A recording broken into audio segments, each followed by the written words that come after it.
કડીના કરણનગર અણખોલ છત્રાલ સુધી અનેક કેમિકલ ફેક્ટરીઓ ઝેર ઓગતા સ્થાનિક ગામ લોકો અને વાહન ચાલકો ત્રાહિમામ પોકારી ઉઠ્યા છે। ત્યારે છત્રાલ રોડ ઉપર કેમિકલ સ્ટીલ પ્લાયવુડ જેવી વિવિધ ફેક્ટરીઓ ચીમનીઓ દ્વારા હવામાં ઝેરી ગેસ છોડી વાતાવરણને પ્રદૂષિત કરી રહી છે। બીજી તરફ કેટલીક કંપનીઓ દ્વારા કેમિકલ યુક્ત પાણી જમીનમાં ઉતારતા આસપાસના બોરમાંથી દૂષિત પાણી નીકળતા લોકોના આરોગ્ય સામે ખતરો ઊભો થયો હોવાની રાવ સ્થાનિક લોકોમાં ઉઠી રહી છે। ત્યારે કડીના છત્રાલ રોડ ઉપર ફરી એકવાર તેવી જ ઘટના સામે આવી છે, જ્યાં કડી છત્રાલ રોડ ઉપર આવેલ એક ફેક્ટરી દ્વારા મંગળવારે સાંજના સમયે અચાનક જ ઝેરી ગેસ છોડાતા આજુબાજુની કંપનીમાં કામ કરતા 6 કામદારોને અસર થતાં તેઓને 108 મારફતે કડીની ભાગ્યોદય હોસ્પિટલ સારવાર હેઠળ ખસેડવામાં આવ્યા હતા।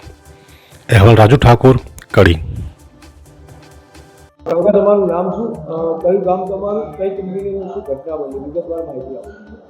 મારું નામ નરેન્દ્ર કુમાર ભૈલાલભાઈ પટેલ છે। કડી રોડ ઉપર છત્રાલ ગામમાં અમારી કંપની છે જીવન એગ્રો પ્રોડક્ટ લિમિટેડ।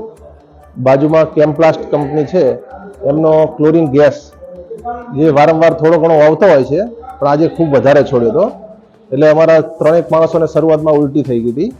અને પછી જ્યારે એમ્બ્યુલન્સ બોલાવી અને એ હજુ એમ્બ્યુલન્સ આવે ત્યાં સુધીમાં બીજા 3 જણને ઉલટીઓ ચાલુ થઈ ગઈ હતી, એટલે 6 જણને અહીંયા કડી ભાગ્યોદય હોસ્પિટલમાં દાખલ કર્યા।